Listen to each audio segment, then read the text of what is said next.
Cet aigle, quand il devient âgé, une croûte se forme sur sa face et sur sa tête. Il n'arrive presque plus à manger, il s'affaiblit. Son bec ne s'ouvre plus correctement, il devient presque aveugle. Et quand cette croûte s'étend jusqu'à un certain endroit sur sa tête, on raconte qu'il s'élève très haut dans les airs, puis se pose là quelque part, et il frappe le rocher avec sa tête pour faire, si possible, tomber cette croûte. Il roule les yeux et lance un regard en arrière. Il frappe contre la croûte. Oh, il faut qu'elle se détache. Il faut qu'elle se détache. Sinon, il va mourir. Il doit faire tomber cette croûte de sa face et de son bec. Alors, il frappe sa tête d'un côté puis de l'autre. Il frappe jusqu'à ce que cette croûte tombe.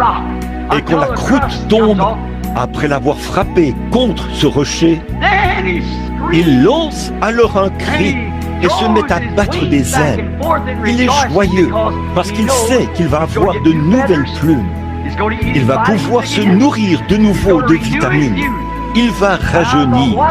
Alors j'ai pensé, comme cela doit être merveilleux pour l'aigle. C'est bien, mais je connais un rocher vers lequel l'homme peut venir pour frapper et être frappé, jusqu'à ce que tous les doutes aient disparu, jusqu'à ce que les inquiétudes et les soucis du monde aient disparu, après avoir frappé, jusqu'à ce que la croûte du péché se soit détachée de lui, et que le sang ait sanctifié son âme. La vie éternelle peut alors venir, c'est sûr.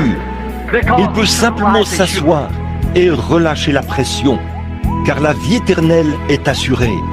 Oh, vous, les aigles d'aujourd'hui, c'est pour ça que vous êtes ici.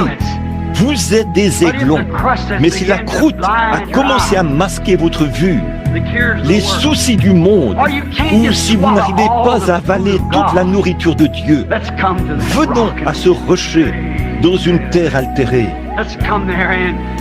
Venons là et frappons sur l'autel jusqu'à ce que la croûte se casse, que nos yeux voient de nouveau clairement Jésus et que les soucis de ce monde aient disparu. Alors la pression s'en ira. Il est un rocher dans une terre altérée, un abri à l'heure de la tempête, un refuge, un havre de repos pour ceux qui sont